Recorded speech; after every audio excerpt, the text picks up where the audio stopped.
This is American Propaganda. I am Daryl Garcia Hall. Deprogramming Your Mind weekly. This is the first episode, and I don't know, I felt compelled to do this as my first episode. We actually filmed an episode a few months ago. However, I am expecting my first infant, and cannot wait, but much of my time has been devoted to working and basically looking forward to this very exciting time of our lives, me and my family. So yeah, it's been a roller coaster, and I just can't wait for her. And it also scares me because so much is going on in the world right now, and especially in the United States. If you live here, it's just been a shit show, to say the least. And if you live abroad and everything, you've probably been privy to some of it, but you also probably have your own shit show going on as well. So what the hell is American Propaganda? Well, it's kind of like a news program, but not really, not news. It's a freaking talking head podcast, if anything. And at times I will have guests and or co-hosts or whatever, but that will be like in due time. But I felt really compelled to do this one because if you're watching or listening to this, it is No King's Day, and you know, there would be protests, and it's probably going to get a little ugly in some areas, but I'm pretty sure that it's going to be mostly peaceful. I think it's going to be, 99% peaceful, and guaranteed the instigators will be instigated by the feds or the cops.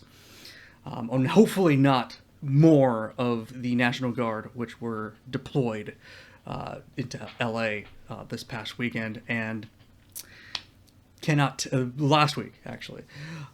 So this is not great to say it mildly, and to say it profusely. This is fascism. This is unprecedented. There has not been a president, I believe, since Nixon, to deploy military to attack civilians, and that's not great. That I cannot believe I'm saying that, but it's true, and it's really not to keep the peace. It's not like, oh, these are rioters and how they must be stopped. These are people that are wanting rights back, to have civility back, and they're just tired of seeing their neighbors and stuff get picked up by basically your Gestapo, your ICE. So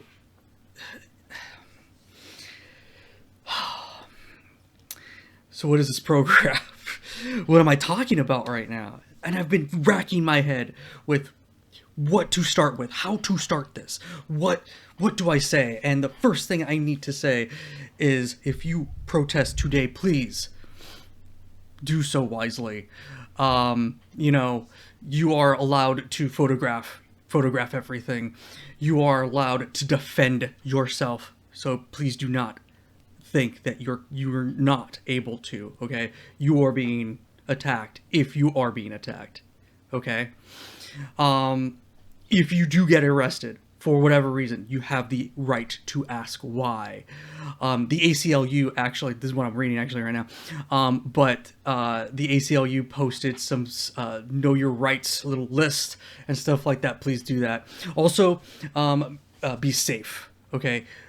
Do not sit down. I have seen some crazy crap from, I would imagine, just know-nothing lefties, or not even left, I would call them liberals. And by the way, real fast, liberals and leftists, kind of different things. They might hold hands in many occasions, but fundamentally they believe in very different things. And I have to get that out of the way, because that's many or much of what I'm going to be talking about. So propaganda number one, as the name states. He said the name.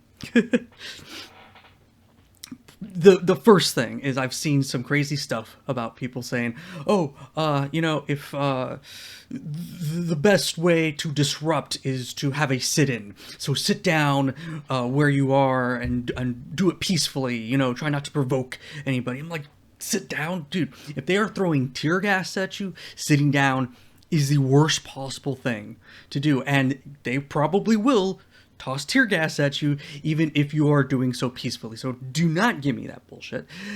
Do not do that. Please know your rights, understand what is going on, and be safe. Okay? That's all I have to say. But please, fight. Fight as much as you can. Gosh, boy, there is so much to talk about, and it's crazy to think about how much has happened. Even within the last 2 years, not within the last even couple months, which has been crazy enough. We are, as a society, on the precipice of global war. As I record this, Israel attacked Iran unprovoked. Although, I mean, you can make the argument that Iran's been shitting on a lot of people for a long time. Fine. We can have an intelligent and historical discussion as to the tensions of this region. But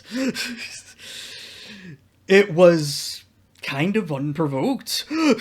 And you can't just be like, oh, okay, well. It's been brewing for a long time. Netanyahu has been saying that he's going to attack Iran. He's going to attack him. He's going to plan this out. And by God, it's happening. And Iran attacked Tel Aviv in retaliation. And that, at the moment, is still unfolding. But we'll see what happens.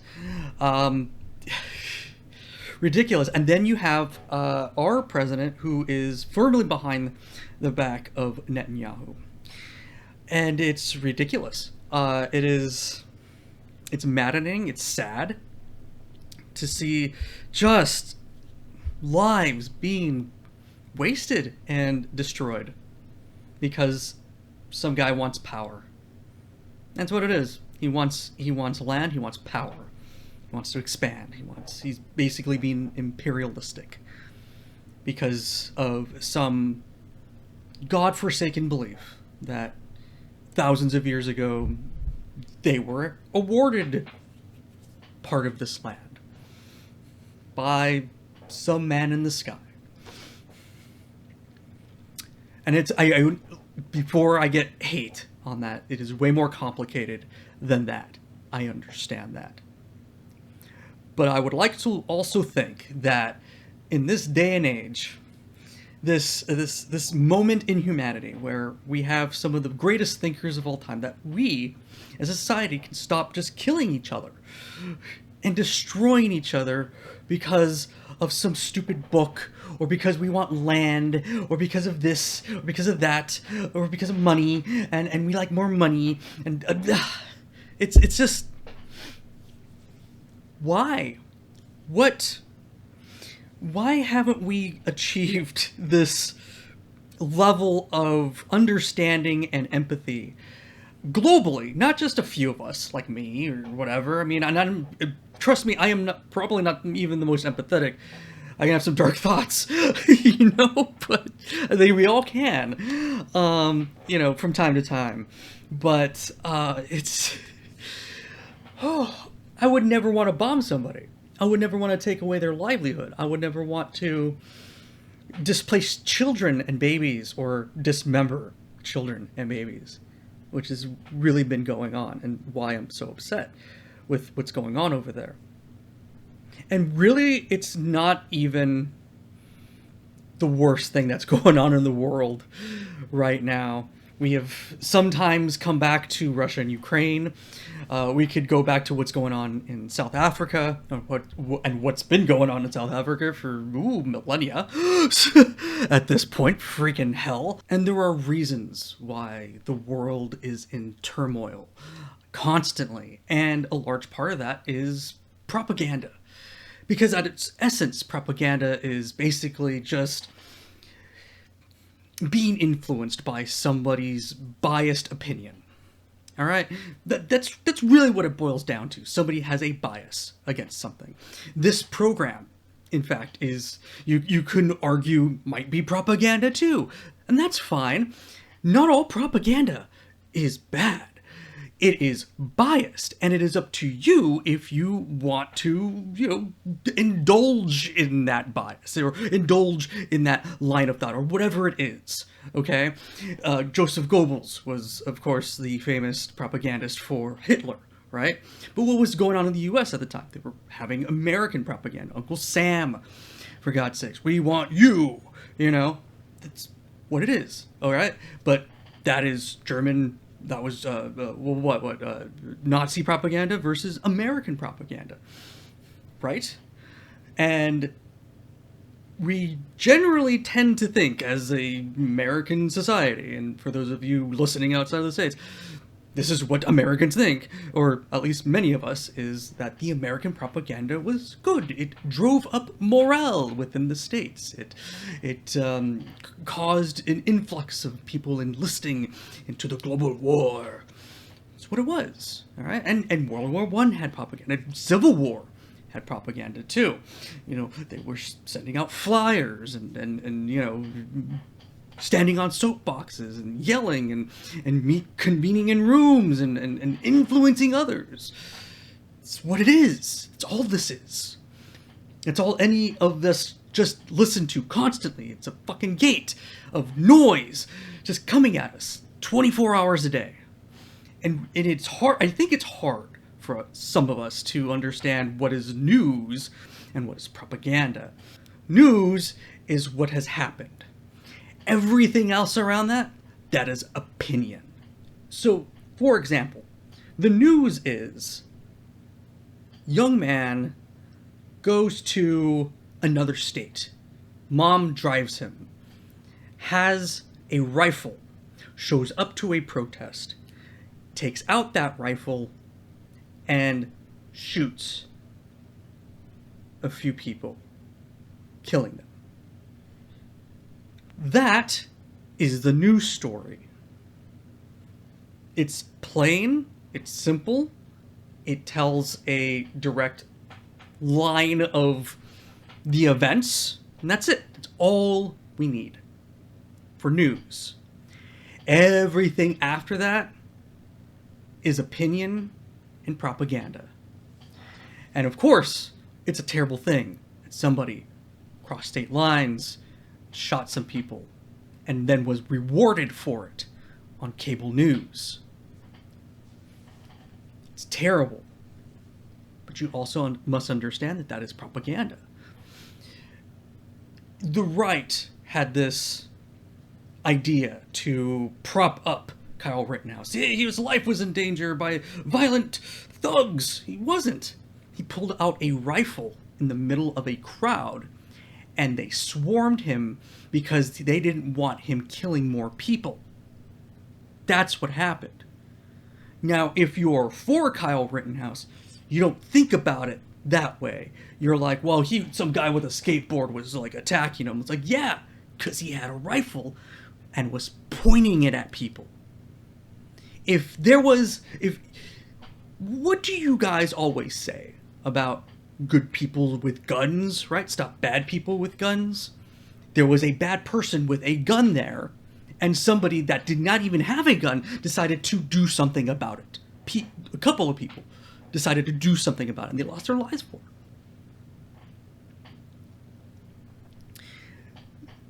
The other opinions on that was my opinion on that.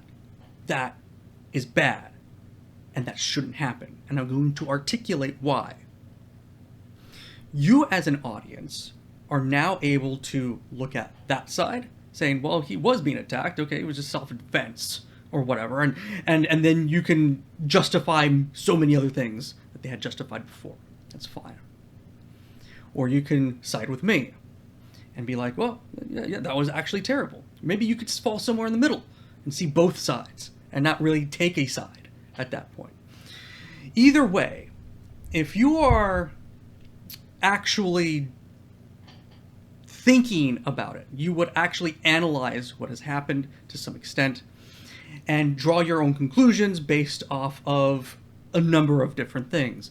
The way you grew up, who you hung out with, what you did in life, what you are doing or what you did not do in life, whatever. All these factors play into how you as a person think. And what do you think? I don't know. Do you prop up billionaires or do you want to tear them down? I don't know. Do you like Raphael or Leonardo, Donatello, or Michelangelo, the Teenage Mutant Ninja Turtles? I don't know. It's opinion is what you end up getting. But you also have to realize that in getting to that opinion, you have been fed a copious amount of propaganda, mostly directed towards that other party. The liberals or the Democrats are running the country. Or the Republicans, the conservatives, the MAGAs, are ruining the country.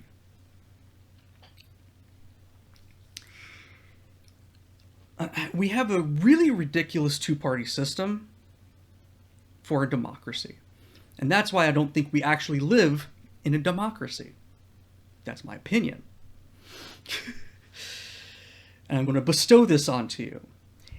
Democracy is we get choices.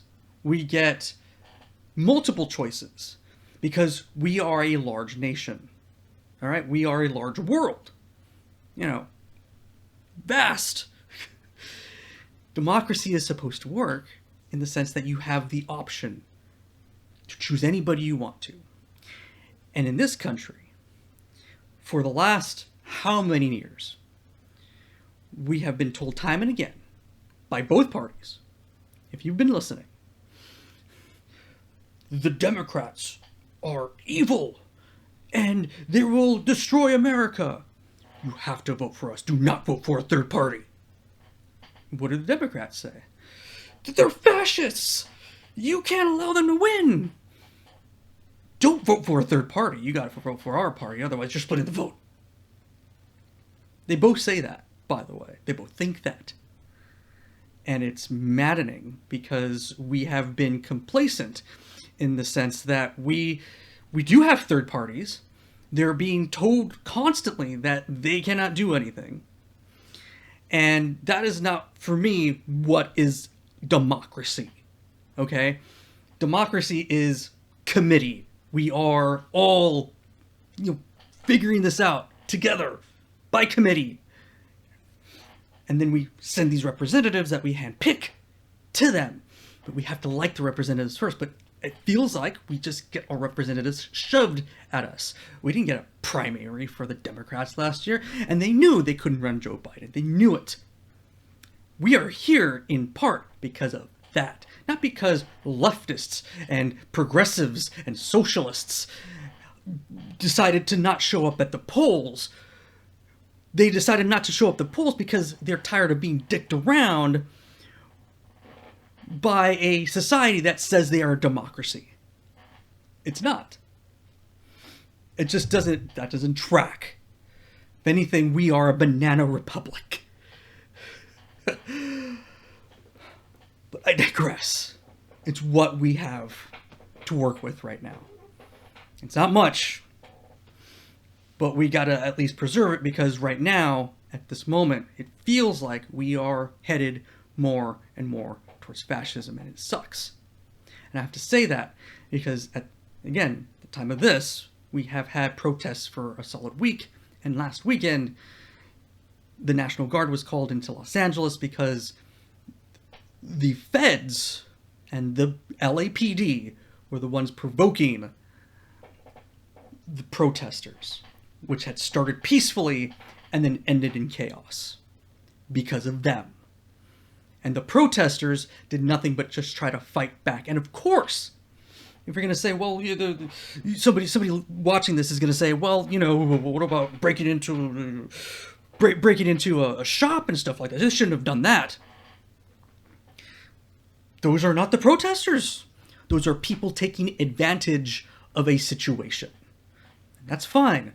And you know what? They're probably pissed off at things too. And that's probably their way of showing it, like a toddler. But that is by no means the majority of the peaceful and angry still protesters. Those are just bad actors that are taking advantage of a situation. That's all it is. So I don't think that him deploying the National Guard and then sending Marines, that was unethical. And a federal judge did just strike that down. I'm sure he's going to appeal to the Supreme Court now. But I think it was a district court. They were just like, no, man, that's illegal. Don't do that. And then ordered him to pull out all the troops and stuff like that. Of course, he's having his big parade. It's like watching Hitler again. It's like, Hitler had these big birthday military parades. And you know what still happens? Kim Jong-il and his son, yes, both have military parades. They're dictators. They have military parades. Dictators are the only ones in the history of the world that hold military parades for themselves. And I don't know how else to say that, but it's the truth. And we're letting that happen. This is not okay. We live in a society that should be taking care of itself, of each other. We should be electing officials. They're not holding freaking military parades that cost hundreds of millions of dollars to stroke their own egos. Meanwhile, gutting the VA and taking a lot of benefits away from veterans, people that have literally been defending this country in the past. Ridiculous. He never served in the military, and he can just use these as little puppets. That's all he can do. That's all it is. That's all it is. I am, and it is tiresome to watch and to discuss and to think about every single day, because this president has used propaganda in his own way to drum up fear, which some of the worst propaganda of all time has always been based off of fear. Some could say that maybe all propaganda is based off of fear to some extent. Fear of the other, fear of immigrants, fear of people that are trans, different color, different belief system. And he's making them out to be criminals. He's calling people just the worst things, and he's trying to just use his authority to punish those that disagree with him. That's not what we do. Not even George W. Bush, who did a lot of batshit crazy things, not even he did that. For God's sakes. And I don't want to be ever praising George W. Bush for anything. And I'm not really even doing that. I'm just saying, wasn't as bad as this. Just not as bad. It is crazy. Absolutely crazy. And you know what?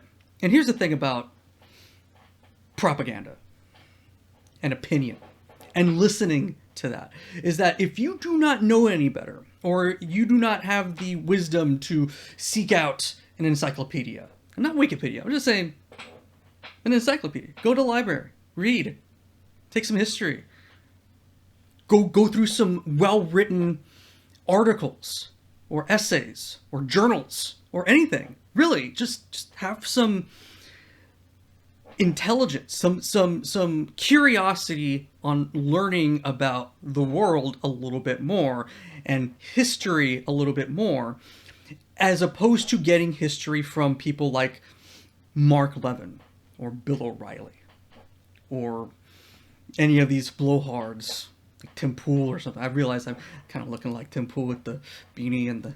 Anyways, we are the opposite, me and that guy. So look, we all also have a journey, a political journey, whatever side of the aisle you fall on. And I also had my political journey. And I can sit here and tell you that my political journey ends with me doing this podcast. But it started as me as a conservative Republican. You might be like, what? At some point, I woke up. And that's the thing. I'm sorry, I was supposed to say woke. I'm sorry, I forgot. But I did. I woke up from that slumber. Like that John Carpenter film, They Live. What's the tagline? They live, we sleep. Right? Well, I woke up. But it took a long time. It took like 10 years maybe of my entire damn life to finally realize, oh, I've been wrong about some of the things, most of the things that I had believed in. I started listening with my dad. My parents were, watching Fox News at the time a lot. And, I would come in from the room. I was a kid, okay? I was like a teenager. And, young teenager.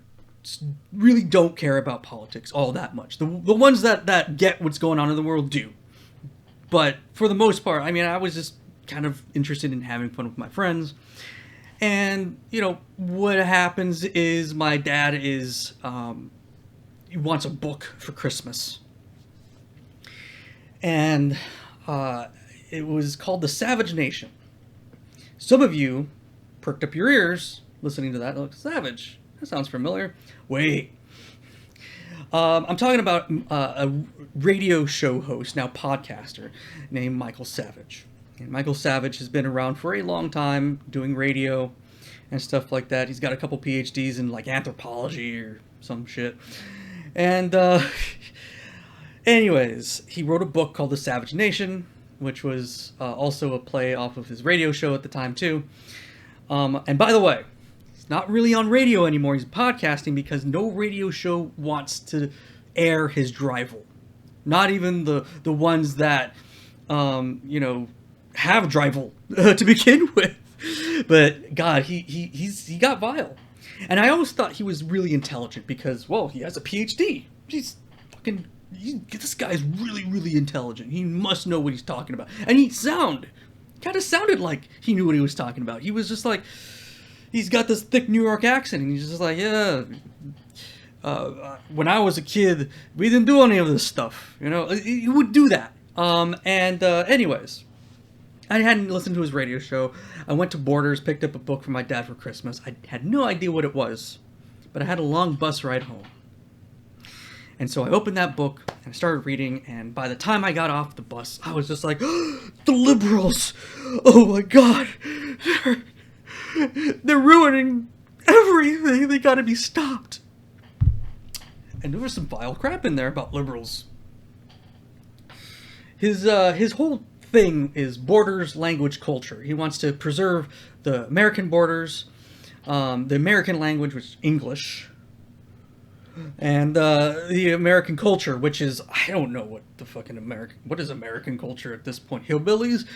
Because honestly, America is very much an amalgamation of all sorts of different cultures all around the world that just kind of congregate here because they like it here. And we are a very diverse nation, but it feels like he didn't want that. But, for me, being, a 15-year-old, I'm like, oh, yeah, liberal, oh my God, yes, borders, language, yes, they're taking away Christianity. We gotta stop them taking away religion. What about the Jews? The Jews are next. How dare they? What was one of the more egregious things I remember reading? There is abortion. They take dead babies. They pull them out of their mothers or rip them out. It's heinous. And then they start breaking their limbs and chopping them up and selling their limbs on the black market. Stem cell research. Or something like that. Anyways, I was like, the liberals gotta be stopped. And for a long time, that was my position. You know, George Bush was definitely going into Iraq because of weapons of mass destruction. That's what he was going in there for. And I fully believed that that was the case. Even though I had a history professor who had just been talking about this. And many of my classmates were like, no, well, I mean, the evidence isn't there. And I'm thinking the evidence was there because Bill O'Reilly said it the night before. Sean Hannity said it the night before. Hannity and Combs, I think it was at the time. Yeah. And they were like, well, there's no evidence, though. Don't you read? You know, and my history teacher is being very gentle with me. And all he said was, you know, I really hope that that's the case. Otherwise, it's going to look really bad. And wouldn't you know it, we were fucking lied to. We were lied to. That's what it was. And I think that's my first starting to move away from the Republican Party, from conservatives and stuff like that. I moved to the center. And for me, the center was libertarianism, which is not really centered. It's still kind of right-wing. They just enjoy less regulations, more free market economy, true capitalism. So I was listening to guys like Ron Paul and Gary Johnson at the time, really liking them, especially when Barack Obama got nominated or elected president. I was just like, oh, well, I mean, he speaks nice, but I'm still very much against the Democrats. And, you know, it's funny because I still am against the Democrats, but now I have better reasons to be, and I'll get into that in a little bit. But, yeah, I was very basically a libertarian. Was that for a number of years as well.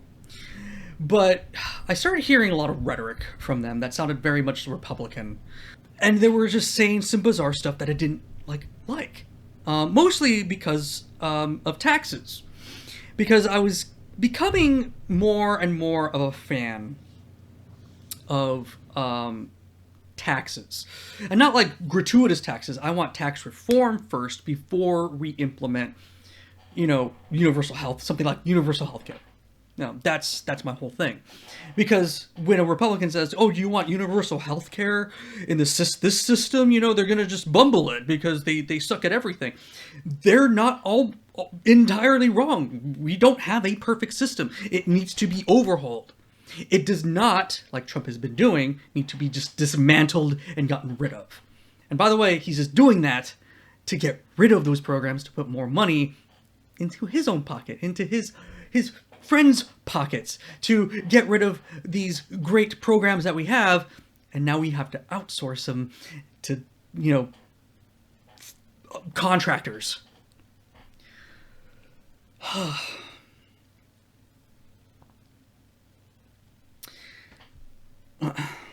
So I regret also being a libertarian. It was an interesting experience at the very least. It taught me a lot. I think it taught me how to be more progressive. If anything, I think being a libertarian has made me socialist. Because I think tax reform and knowing that 100% of our taxes are going to these specific things like healthcare. I believe in mom and pop businesses. So how about we subsidize more mom and pop businesses by taxing the billion-dollar corporations a lot more money? We used to do that in this country in the 50s. So a lot of people were like, well, that was not... No, we really didn't. Nobody actually paid that. No, either way, even if they didn't pay the full 90, it was still way more than they're paying these days. And economically, the 50s are looked down as a very prosperous time. And why would that be? The race relations weren't great. This that was abysmal. But economically, there was a lot of people making a lot of money. And making a lot of money even if you were just working minimum wage, because everything was down. We taxed rich people more money. So libertarians don't really believe in that. I think in their worldview, everybody's a billionaire. And they don't see the issues with capitalism the way I think I see the issues with capitalism, or I've come to see the issues with capitalism. Because in order for capitalism to work, there's always got to be a labor class, a class that is sub everybody else that does the real labor and gets paid pennies on the dollar every hour just to do the real work. People on top, they don't do the real work. The real work to them is, well, we got to make business deals. We gotta have lunch with this guy so we can butter him up, so we can invest more money into our company, and that's how he makes his money. That's how we make our money. Capitalism. High five. That's how it works. And meanwhile, while they're doing that, they're paying you shit. Even if you make $100,000 a year, good for you, you're still making shit. They're making $100,000 a minute. So, I mean, you might have it nice, they have it nicer. And even if we were to tax them more, they'd still be living nicer. The only thing is, their taxes would go to things that usually make us broke, like healthcare, or insurance, or infrastructure, or any of the good things, education, especially education, but any of the good things that we benefit from collectively, that usually costs us fucking money, man. It costs us money. Tax dollars and stuff like that. I don't understand how people could justify such things, but they justify it in the name and sake of business. That's the thing. So, you know, what is the response? The response is, well, why can't we just make as much money as possible? You know, what's wrong with that? That's freedom. Yeah? It's really not how economics should work. It's not. Especially when and how you make that $1 million. It's usually stepping on other people that can't and work for you or your family or somebody that is breaking their butt every day. Maybe they have a couple of jobs and some kids that they can barely see because they're trying to provide a better life. Meanwhile, you were presented one and you just kept the business going. You could afford more taxes so people can people that are struggling can live a little bit better. They're probably never going to live like you still. You're still will be a millionaire while they have barely saved 10 grand in their bank account. But that is something, that is a nice dinner for their family that they wouldn't have been able to afford before. Or, you know, saving for their kids' college fund. Something. And it was those thoughts that I got from libertarians that led me to being like, I don't believe in what you guys believe anymore. I really don't. I believe in this thing. And I just kind of left. I left the party, and I was infighting too much with too many libertarians at that point. And healthcare was a big one. Healthcare was a huge one for me. Thanks to film critic Roger Ebert. I used to read his blog all the time. I used to respect his opinion. His propaganda. But yeah, it's true. I used to read his blog. I did all that. And one of his blogs was talking about healthcare. And he presented it in a clear, concise way that made me understand, or at the very least, I agreed with. And that was, we pay for doctors and firefighters through taxes. Why can't we also pay doctors? I'm sorry. We pay for we there was a blog that he wrote about healthcare, and one of the things it was clear, concise, and I just remember him kind of detailing, like, well, our taxes pay for police officers and firefighters and stuff like that, and what do we generally consider those professions that we pay for? Well, they save lives. We have the police because somebody attacks us, we want them there, right? Or a fire breaks out, we want them there, right? These are life-saving things. So how come we don't treat doctors in that way?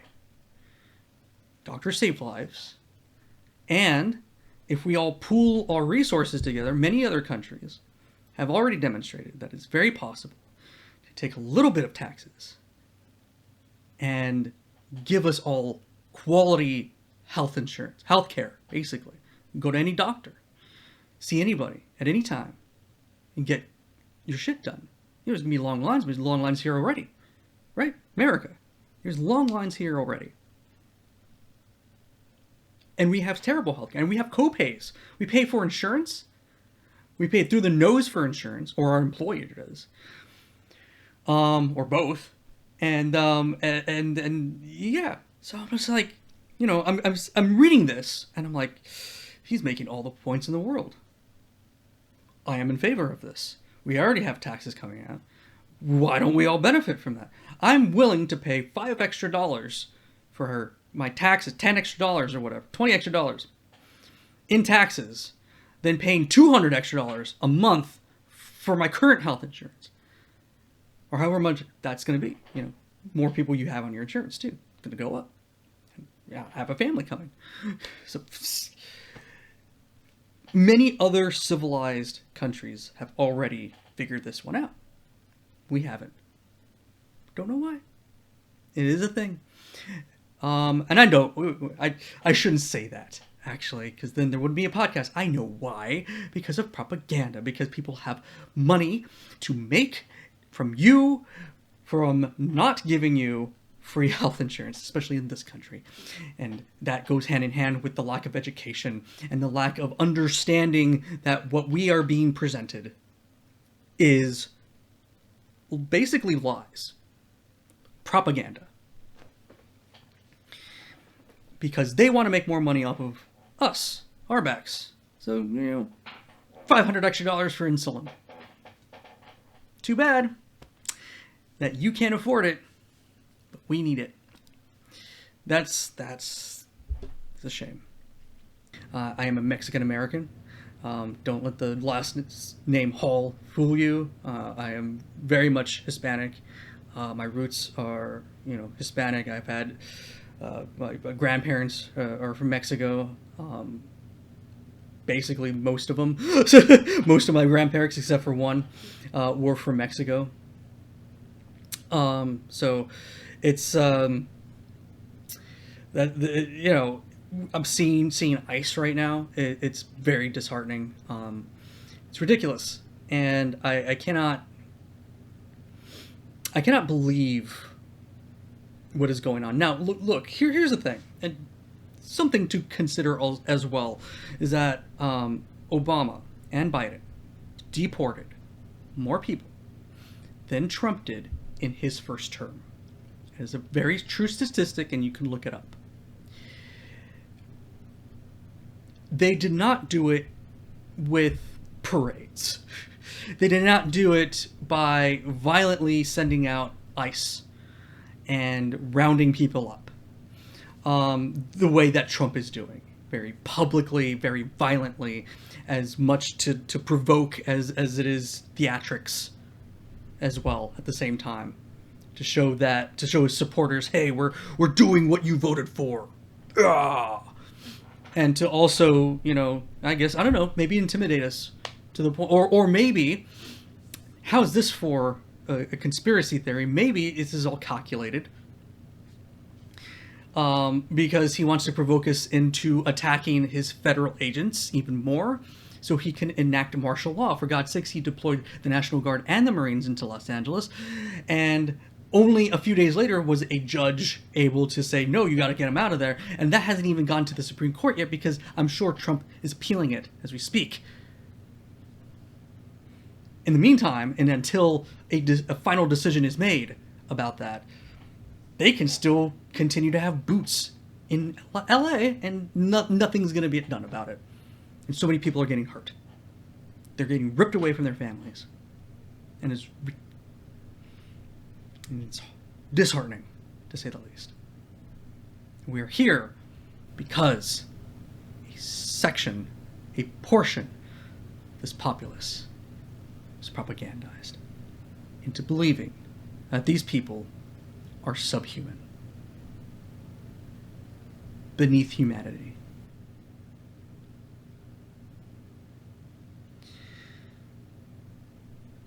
And it sucks, because I know for a fact that that kind of thinking is taught.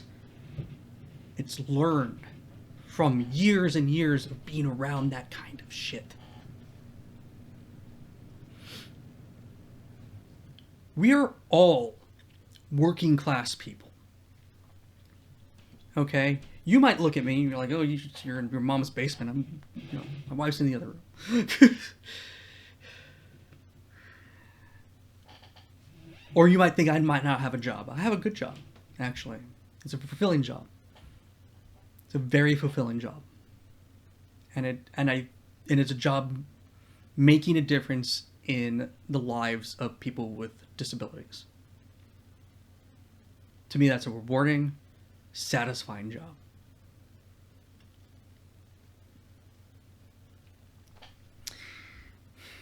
Which, by the way, Trump's big beautiful bill would rip Medicaid away from maybe possibly all of my students.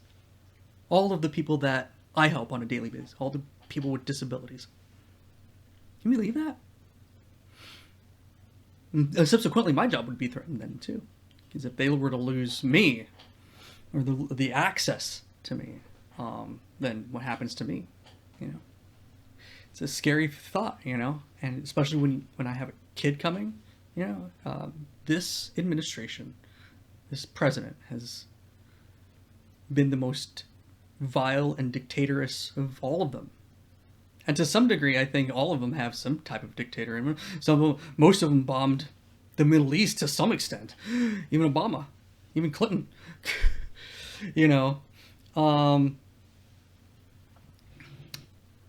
It's a wild time. But we got to keep on fighting, because what else are we going to do? Just let this country slip into chaos, into authoritarianism, the likes of which we've not seen before? We may not live in like a true democracy, but shit, we could still try to make it better instead of worse, right? So, and that's it, man. That's how it starts. It starts with you believing in a terrible opinion and thinking that terrible opinion is a good opinion. And that also just depends on where your morals sit, where your lineage, where your history of how you grew up and all sorts of stuff. That's where it lies. And if you had a good parents and they taught you to respect other people and treat them as the way you want to be treated, you probably fall more in my camp. And if you had influences and people around you that said, no, these other people suck. They don't believe like us. We hate them. And if that's all you were ever privy to, it's going to be a lot easier for you to look at what's happening and say, it doesn't affect me. You. At the end of the day, their vote, or the way they think, the way they argue, or whatever, shows me who they really are, or what they believe, or at the very least what they've been told to believe by outside voices.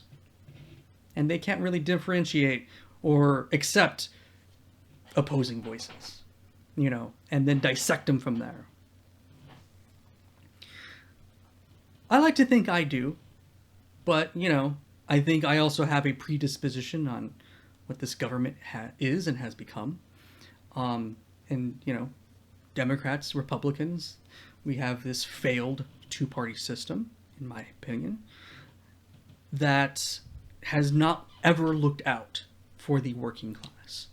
It has never looked out for the working class. Even if, and when they say they're looking out for you, if a Republican says we're looking out for the farmers and the truckers and stuff like that, and when a Democrat says, well, we're looking out for the teachers and the truckers and stuff like that, but they don't. They always put more money into more millionaires and billionaires' pockets, and the working class continues to be the working class.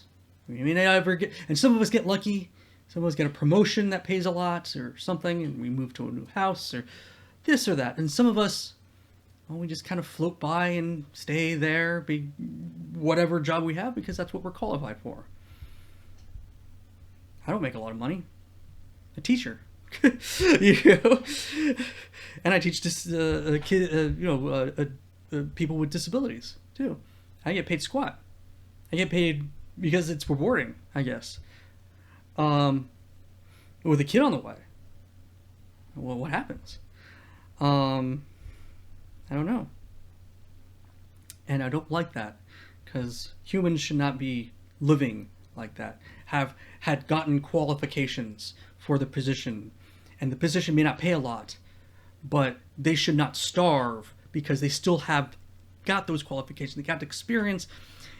They did what they wanted to do. When you do what you want to do, you should be able to live comfortably and not be scared of where the next part's going. Wake up and find out, hey,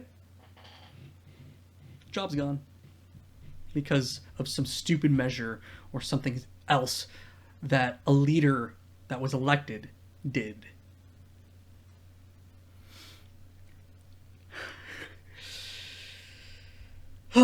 Anyways, so where do we go from here? Well, we fight. We continue to march. We continue to get to a place where we are satisfied, where we are going to make a better place for the rest of us. Okay? Now, I believe that is socialism, but others don't believe. I'm willing to have that conversation as well. I just am. Some people were like, well, capitalism was working, but it's fine. By the way, if you think socialism is a four-letter word, maybe like, oh, it's authoritarianism. Socialism and authoritarianism are very different things, and I would implore you to look that up. Your retaliation against my statement right now might be, well, wherever socialism or communism has ever existed, it's always failed. It's failed for many, many reasons, and none of those reasons were because of communism. A lot of that has to do with outside influence. So basically like embargoes and tariffs and sanctions and stuff like that against countries that, were willing to trade. There was communists and didn't appeal to the United States' methods of economy, I guess. Or other times, we sent troops in. Or something, or other countries have sent troops in, or maybe just maybe they just lost. It's fine, but it is a thing, and it must also be presented. It's not just like, oh, well, they fail because they suck. It's they fail because nobody lets them succeed in this world. And the countries that have succeeded in implementing just a little bit of socialism have found success. Look at Finland. And their 4-day work weeks, their 4-day school weeks, their robust education system. They have the best in the world. They have some of the best healthcare in the world. They are generally regarded as one of the happiest places on Earth, if not the happiest place on Earth, to live, for people to just relax, settle down, enjoy life, and worry about work a little less. Work's going to get done. We all work. We all have to work. We work every day. We have to feed ourselves. That's work in itself, right? It's just the amount of work as the time and the amount and the pay and everything else, all collectivized. What is that getting us here in this country? And it's not getting us nearly enough as it's getting them there. So I digress. Where even just a little bit of they're not even a social society. They have, a portion of their governance rooted in socialism. That's working. That's working. If we could expand that a little bit more, think about what we can achieve. Our infrastructure would be amazing. We would have, we can even fund NASA infinitely. We already do, to some extent. But think of the technological advances we can also achieve if we were just to pool our resources together and make a better life for all of us, not just make a better life for me. Because me affects you, you affect me. We are humans in a world. Act like it.